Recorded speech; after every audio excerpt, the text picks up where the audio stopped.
Tout de suite donc, les sinistrés et les élus ne décolèrent pas devant la cartographie des zones noires voulue par le gouvernement. Nouvelle action cet après-midi devant la préfecture de Charente-Maritime à La Rochelle. 200 à 300 personnes venues des Boucholeurs, de Charon notamment, ont manifesté dans le calme. Au même moment, une mission de 9 sénateurs auditionnait le préfet et les services de l'État. Toute la journée, cette délégation est allée à la rencontre des sinistrés, comme ici, au Boucholeurs. Je vous propose d'écouter Michel Doublé, le sénateur de Charente-Maritime, sur les objectifs de cette mission. Tout d'abord de connaître les causes donc de la submersion et de voir également les conséquences qu'il y a eu sur le terrain. Ça, c'est le premier point. Réfléchir sur les problèmes d'urbanisme à venir, une modification d'urbanisme, des zones de protection, et d'éviter que, dans la mesure du possible, que ça ne se reproduise pas dans des conditions pareilles. Hier, le préfet est venu à Boyarville sur l'île d'Oléron expliquer le zonage, une réunion houleuse. Je vous rappelle que 147 maisons doivent être rasées, c'est la moitié du village. Retour sur cette soirée extrêmement tendue avec Jean-Jacques Théodore, Olivier Rioux et Joël Bouchon. Il avait été accueilli par un silence réprobateur qui était déjà lourd de menaces. On veut des digues, on veut pas d'argent! Et de fait, 2 heures plus tard, c'est sous les huées de 700 personnes que le préfet a quitté l'île d'Oléron. Entre-temps, la confrontation, on l'imagine, avait été houleuse avec les sinistrés, furieux d'entendre le préfet faire un curieux distinguo entre Ré et Oléron. Terminer par dire que si l'île de Ré n'a pas eu de maison rasée, c'est parce que cette vague était une inondation et que cette vague, chez nous, était une immersion, c'est quand même du grand art. C'est du grand art. On ne comprend pas, on ne comprend rien, on n'a pas de chiffres, on n'a rien, c'est une décision arbitraire et nous nous battrons et nous continuerons jusqu'à obtenir cette mission. Autant dire qu'aujourd'hui, l'incompréhension reste totale entre les sinistrés d'Oléron et une administration qui campe sur ses positions.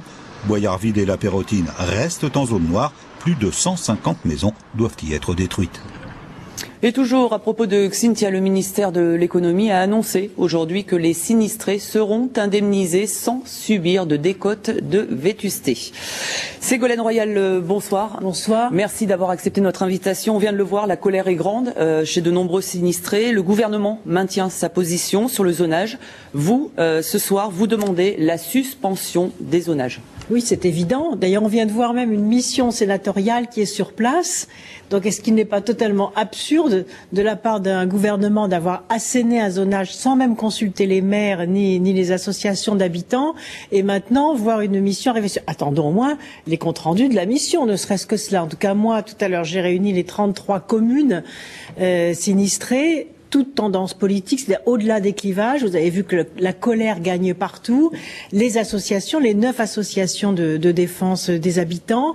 Et je puis vous dire que j'ai été vraiment bouleversée d'entendre une nouvelle fois à la fois la détresse, la colère, des revendications toutes simples d'humanité, d'écoute, de démocratie. Et donc je crois qu'aujourd'hui, dans la France d'aujourd'hui, on ne peut pas gouverner sans écouter les personnes concernées, sans consulter les maires qui ont été au combat en première ligne nuit et jour pour venir au soutien des habitants. Il y a là un manque de respect. Donc nous avons à l'unanimité rédigé une lettre ouverte au président de la République pour qu'il suspende ce zonage, qu'il tienne sa parole. Aussi, il est venu 2 fois, souvenez-vous, pendant la campagne.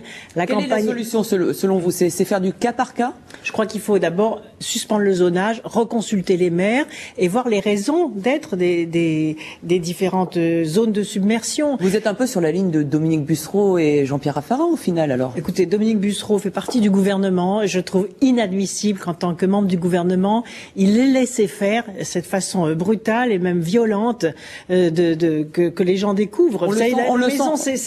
C'est comme soi-même une maison, c'est la continuité de sa vie, c'est sa famille, c'est une identité très forte et brutalement on arrive sur des zones dites noires. En plus, il y a une utilisation en plus d'un vocabulaire extrêmement violent et je pense que dans la France d'aujourd'hui, on n'a plus le droit de gouverner de cette façon-là. Et ça, c'est la première chose.